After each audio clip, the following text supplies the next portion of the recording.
അർഹതയില്ലാത്തവൻ്റെ ക്ഷണം. ഒരിക്കലൊരു വ്യാപാരി തൻ്റെ കൂട്ടുകാരനെ വിരുന്നിന് വിളിച്ചു. അവരുടെ വളർത്ത നായകളും സുഹൃത്തുക്കളായിരുന്നു.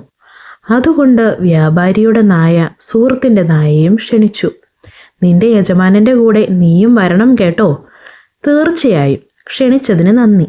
കൂട്ടുകാരൻ്റെ നായ സന്തോഷത്തോടെ ക്ഷണം സ്വീകരിച്ചു.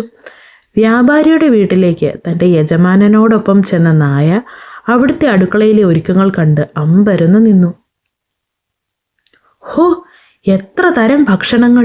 ഇതൊക്കെ തിന്നാൽ പിന്നെ 2-3 ദിവസത്തേക്ക് ഒന്നും കഴിക്കണ്ട.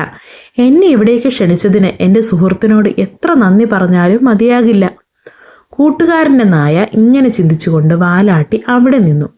അത് അവിടുത്തെ പ്രധാന പാചകക്കാരൻ്റെ കണ്ണിൽപ്പെട്ടു. ദേ, അടുക്കളയിൽ ഒരു തെണ്ടിപ്പട്ടി, അടിച്ചോടിക്കുക അതിനെ, അവൻ അലറി. മറ്റുള്ളവർ വിരുന്നുകാരൻ നായയെ അടുക്കളയിലിട്ട് പൊതിരെ തല്ലി.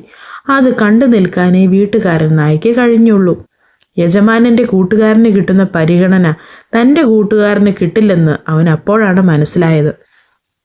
അടികൊണ്ട് അവശനായ വിരുന്നുകാരൻ്റെ നായയെ പാചകക്കാർ ജനലിലൂടെ തെരുവിലേക്ക് വലിച്ചെറിഞ്ഞു. അവനെ കണ്ട് ആ തെരുവിലെ മറ്റു നായകൾ ഓടിക്കൂടി.